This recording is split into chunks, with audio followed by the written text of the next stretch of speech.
Hello बच्चों, आप सभी का स्वागत है हमारे चैनल एनसीईआरटी ट्यूटोरियल के ऊपर। और यहां पर इस वीडियो में हम आपसे बात करने वाले हैं क्लास 9th के सोशल साइंस के 2023 सेशन के लिए फुल डिटेल्ड सिलेबस, यानी एसएसटी का हम यहां पर क्या बात करेंगे, सिलेबस देखेंगे। मतलब कौन सा चैप्टर आ रहा है क्लास 9th में, कौन सा नहीं आ रहा है, कौन सा पूरा पढ़ना है, किस चैप्टर में से कटिंग किया गया है, सारी चीज यहां पर हम पढ़ने वाले हैं। और साथ में हम देखेंगे कि भाई पैटर्न क्या होगा। ठीक है, तो सबसे पहला बात है कि भाई देखो यहां पर आप क्लास 9th में, तो क्लास 9th में पिछले साल क्या था, पिछले साल भैया टर्म 1 टर्म 2 वाला कंसेप्ट सीबीएसई ने लागू किया था, लेकिन इस साल वो चीज खत्म हो चुका है। मतलब पहले जैसे एग्जाम होता था कि साल भर का फाइनल एग्जाम एक लास्ट में होता था मार्च में, वैसी व्यवस्था यहां पर कर दी गई है। आपका यहां टर्म 1 होगा लेकिन वो इंटरनल होगा, टर्म 2 भी वैसे 9th में भी तो इंटरनली होगा क्योंकि यहां पर तो बोर्ड हो नहीं रहा है। लेकिन आपका जो फाइनल एग्जाम होगा उसमें पूरे बुक से, पूरे किताब से क्वेश्चन पूछे जाएंगे। तो यहां पर फाइनल एग्जाम जो होने वाला है उसमें यह किया गया है कि आपका जो थ्योरी पेपर होगा, थ्योरी पेपर मतलब कि जो कि आप एग्जामिनेशन में राइट कीजिएगा वो होगा 80 मार्क्स का, और साथ में आपका 20 मार्क्स आपको अलग से मिलेंगे।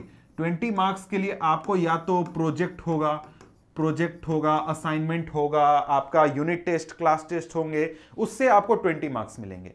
मतलब क्या है, फाइनल एग्जाम आपका 80 मार्क्स का होगा जिसमें आपको हिस्ट्री, ज्योग्राफी, सिविक्स और इकोनॉमिक्स सभी से 20 मार्क्स के क्वेश्चन आपसे पूछे जाएंगे, और कुल मिलाकर आपका 80 मार्क्स का एग्जाम होगा और 20 मार्क्स आपको प्रोजेक्ट वगैरह के लिए मिलेंगे। उसके बारे में मैं डिटेल आपको वीडियो के लास्ट में बताऊंगा कि भाई 20 मार्क्स किस आधार पर मिलेंगे।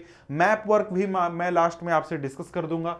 ठीक है, तो आइए सबसे पहले हम क्या डिस्कस करते हैं। सबसे पहले हम हिस्ट्री की बात करते हैं कि भैया जो हिस्ट्री है हमारा, हिस्ट्री में से क्या डिलीट हुआ है। तो आपके लिए बुरी खबर यह है कि भाई देखो यहां पर जो हिस्ट्री है ना, हिस्ट्री में से कुछ भी डिलीट नहीं है। पूरा हिस्ट्री किताब के ऊपर लिख लीजिए कि भाई आपको क्या करना है, फुल कंप्लीट पढ़ना है। मतलब हिस्ट्री में से कहीं से भी कुछ भी डिलीट नहीं है, सारे चैप्टर आ रहे हैं। और हाँ, लेटेस्ट वर्जन जो प्रिंट होगा उसको, वो किताब देखिएगा, पुराना वर्जन मत देखिएगा, लेटेस्ट वर्जन किताब देखिएगा। उसमें आपको 5 चैप्टर्स दिए गए हैं। सबसे पहला फ्रेंच रिवॉल्यूशन, एग्जाम में पूछा जाएगा। Socialism in Europe and the Russian revolution, exam में पूछा जाएगा। Nazism and rise of Hitler, ये भी एग्जाम में पूछा जाएगा। तो पहले के 2 जो चैप्टर्स हैं उनका मैंने वीडियो तैयार कर दिया है। साथ में यहां पर, यहां या यहां जहां भी मिले, आई बटन पर क्लिक करके आप वीडियो देख सकते हैं। फ्रेंच रिवॉल्यूशन का वीडियो वहां पे अवेलेबल है। साथ में socialism and Europe and Russian revolution का भी मैं डाल देता हूं, आप ऊपर देख लीजिएगा आई बटन में। ठीक है, और साथ में नीचे के 2 चैप्टर्स जो ये हैं ये भी आपको पढ़ने हैं। मतलब क्या हुआ कि 5 चैप्टर इस साल आपको पढ़ने हैं। जो पिछले साल जिन्होंने एग्जाम दिया है, मतलब अभी तुरंत अप्रैल में जिन्होंने एग्जाम दिया, मई में जो क्लास 9th वाला फाइनल एग्जाम दिया 2021-22 सेशन में, उनको मात्र ये 3 चैप्टर पढ़ने थे, नीचे वाला नहीं पढ़ना था। लेकिन आपके लिए क्या कर दिया गया है, सिलेबस बढ़ा दिया गया है। अब आपको हिस्ट्री में 5 चैप्टर पढ़ने हैं। मतलब हिस्ट्री में से ऑल 5 चैप्टर्स आपको तैयार करने हैं। ठीक है, इसके बाद आ जाते हैं हम अगले बुक के ऊपर। अगला बुक हमारा कौन सा है, अगला बुक है ज्योग्राफी। अब ज्योग्राफी में बात करें तो यहां पर कुल मिलाकर 6 चैप्टर्स हैं आपके पास। पहला तो है इंडिया साइज एंड लोकेशन, दूसरा है physical features of India, drainage, climate, natural vegetation and wild life, और इसके बाद है पॉपुलेशन। तो यहां पर आपके लिए बात क्या है, आपके लिए बात है कि भाई सभी चैप्टर्स आपको पढ़ने हैं। 1 2 3 4 5 6 सभी चैप्टर्स आपको पढ़ने हैं। और यहां पर साथ में मैं आपको पीडीएफ भी दे रहा हूं इस पूरे सिलेबस का, जो कि नीचे डिस्क्रिप्शन में आपको मिल जाएगा। वहां पर आप देख सकते हैं कि कोई पार्ट आपका कट है या फिर नहीं है। तो यहां पर जैसे कि आप देख सकते हैं, यहां पर कुछ भी एक्सक्लूडिंग नहीं लिखा हुआ है, कुछ भी नहीं। हाँ देखिए, क्लाइमेट में एक टॉपिक एक्सक्लूड किया गया है। वो क्या है कि भाई देखो, आपका जो क्लाइमेट चैप्टर है, यानी कि चैप्टर नंबर 4 ज्योग्राफी का, उसमें से 2 टॉपिक हटाए गए हैं। पहला क्या है, पहला है जेट स्ट्रीम्स। आपको जेट स्ट्रीम्स के बारे में नहीं पढ़ना है, और इसके साथ ही वेस्टर्न साइक्लोनिक डिस्टरबेंसेस के बारे में नहीं पढ़ना है, और इनसे जुड़ा हुआ इमेज आपको नहीं देखना है। ये आपका सिलेबस से आउट है। बाकी सारी चीजें आपकी आ रही हैं क्लाइमेट चैप्टर से भी, और इसके आगे नीचे जो natural vegetation, wild life, population, सारा आपको पढ़ना है। मतलब ज्योग्राफी में क्या हुआ, चैप्टर सारे आ रहे हैं ज्योग्राफी में आपको चैप्टर सारे पढ़ने हैं, लेकिन यहां पर जो आपका क्लाइमेट चैप्टर है इसमें से थोड़ा सा पार्ट डिलीट किया गया है, जेट स्ट्रीम और वेस्टर्न साइक्लोनिक डिस्टर्बेंसेस को। ठीक है, इसके बाद अगर हम आगे बढ़ते हैं तो आगे हमारे सामने सिविक्स आ जाता है। सिविक्स में यहां पर कुल मिलाकर 5 चैप्टर दिए गए हैं। अब यहां पर एक बात ध्यान रखिएगा कि अगर आप लेटेस्ट बुक अगर देख रहे हैं तभी आपको यह चीज देखने को मिलेगा।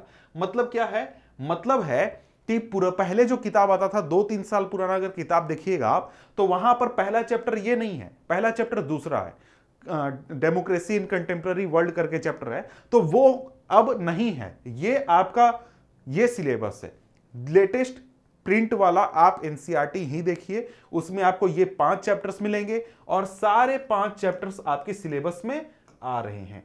मतलब क्या? मतलब कुछ भी कट नहीं है, सारे 5 चैप्टर्स आ रहे हैं और इनमें से कोई पार्ट भी डिलीट नहीं है।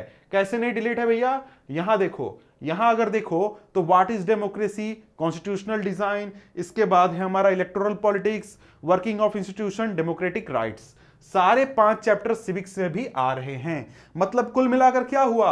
आपका हिस्ट्री में 5 में 5 पांचों चैप्टर आए, आपका ज्योग्राफी में 6 में से 6 चैप्टर आए, जिसमें से एक चैप्टर में से थोड़ा सा पार्ट डिलीट था। सिविक्स में से 5 चैप्टर हैं, पांचों चैप्टर आ रहे हैं। इसके बाद है क्या? इकोनॉमिक्स। इकोनॉमिक्स में क्या है? इकोनॉमिक्स में भी आपका कुछ भी डिलीट नहीं है। मतलब क्या हुआ? मतलब यहां पर हुआ कि आपका कुछ भी डिलीट नहीं है और आपको क्या करना है? आपको सभी चैप्टर्स पढ़ने, 1 2 3 4। मतलब क्या? हिस्ट्री के ऑल चैप्टर्स, हिस्ट्री के ऑल, जियो के ऑल, साथ में सिविक्स के भी सभी चैप्टर, इकोनॉमिक के भी सभी चैप्टर। मतलब क्या? सारा सिलेबस आपका इंटैक्ट है, कहीं से कुछ भी नहीं हटाया गया। किताब में जो भी दिया गया है सब चीज आपको पढ़ लेना है। सिर्फ एक चैप्टर है आपका जो कि ज्योग्राफी का चैप्टर है क्लाइमेट, उसमें से 2 टॉपिक जैसा कि मैंने बताया जिसको कि एक्सक्लूड किया गया है। ठीक है, अब इसके बाद हम आते हैं कि भाई देखो जो आपका 20 मार्क्स आपको मिलना है इंटरनल एग्जाम में वो कैसे मिलता है। तो उसके लिए बताया गया कि भाई देखो क्या, सबसे पहले तो क्राइटेरिया देख लेते हैं। सबसे पहले क्राइटेरिया ये है इंटरनल असेसमेंट का। अब भाई बात है कि आपका स्कूल इस चीज को फॉलो करता है या फिर नहीं करता है। सीबीएसई का कहना है कि भाई इस तरीके से आपको मार्किंग करना है इंटरनल असेसमेंट का 20 मार्क्स का, जो कि आपको स्कूल द्वारा दिया जाएगा। तो इसमें क्या होगा? इसमें आप सबसे पहले क्या कीजिएगा, आपका जो पीरियोडिक असेसमेंट होता है, जैसे कि यूनिट टेस्ट होता है, क्लास टेस्ट होता है, आपको साथ में स्कूल में कुछ भी डिबेट कराया जा सकता है, वाइवा कराया जा सकता है, ग्रुप डिस्कशन, मतलब इस तरीके से कुछ जो आपका एक्टिविटी होगा क्लास में, उससे आपको 5 मार्क्स दिए जाएंगे। मतलब 5 मार्क्स उससे मिलेंगे और पेन पेपर टेस्ट जो होगा, यूनिट टेस्ट वगैरह, उससे आपको 5 मार्क्स मिलेंगे। तो कुल मिलाकर असेसमेंट से 10 मार्क्स हो गए। इसके बाद पोर्टफोलियो से आपको 5 मार्क्स मिलेंगे। पोर्टफोलियो कहने का मतलब क्या? मतलब कि आपको अगर होमवर्क दिया जाता है, क्लास वर्क दिया जाता है, तो उसको आप करते हैं तो उसके आधार पर, आप कोई एक्टिविटी असाइनमेंट करते हैं उसके आधार पर, इसके अलावा आप अगर किसी भी तरीके के क्विज वगैरह में पार्टिसिपेट लेते हैं तो उसके आधार पर, और इसके बाद 5 मार्क्स आपको मिलेंगे प्रोजेक्ट वर्क के आधार पर। आपको प्रोजेक्ट बनाने के लिए दिया जाएगा। अब प्रोजेक्ट किस टॉपिक पर मिलेगा तो यह भी बताया गया है कि भाई देखिए आपका जो टॉपिक है डिजास्टर मैनेजमेंट का, उसके आधार पर आपको क्या मिलेगा? आपको प्रोजेक्ट वर्क मिलेगा। यहां पर कहा जा रहा है कि हर बच्चे को कंपल्सरली एक प्रोजेक्ट करना है। किस टॉपिक के ऊपर? डिजास्टर मैनेजमेंट के ऊपर, और इसके आधार पर आपको क्या मिलेगा? 5 मार्क्स मिलेंगे। ठीक है, ये हो गया। अब इसके बाद हम बात करते हैं मैप वर्क की। अब देखिए मैप वर्क की बात करें तो ऐसा नहीं है कि आपका जो एसएसटी है उसमें सभी चीजें इंपॉर्टेंट होती है मैप वर्क के लिए, जी नहीं। सीबीएसई जो है जब आपका सिलेबस देता है तो साथ में मैप के लिए अलग से सिलेबस देता है, और यहां पर आपको जो मैप वर्क है वो सिर्फ 2 सब्जेक्ट से है, हिस्ट्री और साथ में जियोग्राफी। समझ गए? इन 2 सब्जेक्ट से ही मैप वर्क का क्वेश्चन आएगा, मैप आपका पूछा जाएगा। तो हिस्ट्री में आपका chapter French revolution, socialism and Europe and Russian revolution, तो इसके लिए मैं आगे अलग से वीडियो बना दूंगा, तो उसको आप देख लीजिएगा। सारा मैप वर्क एक वीडियो में मैं एक्सप्लेन कर दूंगा, बता दूंगा। लेकिन उसके पहले आपको पूरा चैप्टर पढ़ना जरूरी होगा, तो पूरा चैप्टर पढ़ लीजिएगा, तब आप मैप आइटम पे ध्यान दीजिएगा। सिलेबस यहां पर दिया हुआ है, जो पीडीएफ आप डाउनलोड करेंगे उसमें भी ये चीज आपको लिखा हुआ मिल जाएगा, सारा सिलेबस मैप वर्क का। ठीक है, Nazism and rise rise of Hitler, इससे भी आपको मैप वर्क पूछा जा सकता है। और इसके बाद ज्योग्राफी है तो उसमें chapter 1, chapter 2, chapter 3, chapter 4, chapter 5, chapter 6 सभी चैप्टर से आपको मैप वर्क पूछे जा सकते हैं। तो यहां पर ये सारा आपका पूरा सिलेबस हो गया जो कि आपको तैयारी करनी है अपने क्लास 9 के एग्जामिनेशन के लिए। तो सिलेबस मैंने बता दिया, इसका पीडीएफ नीचे डिस्क्रिप्शन में है, आप डाउनलोड कर सकते हैं। तो मिलते हैं आपसे हम अगले वीडियो में। तब तक के लिए आप जो फ्रेंच रिवॉल्यूशन है या फिर और भी जो सब्जेक्ट्स हैं, टॉपिक्स हैं, उनको आप देख सकते हैं। तो मिलते हैं तब तक के लिए नेक्स्ट वीडियो में। तब तक के लिए गुड बाय।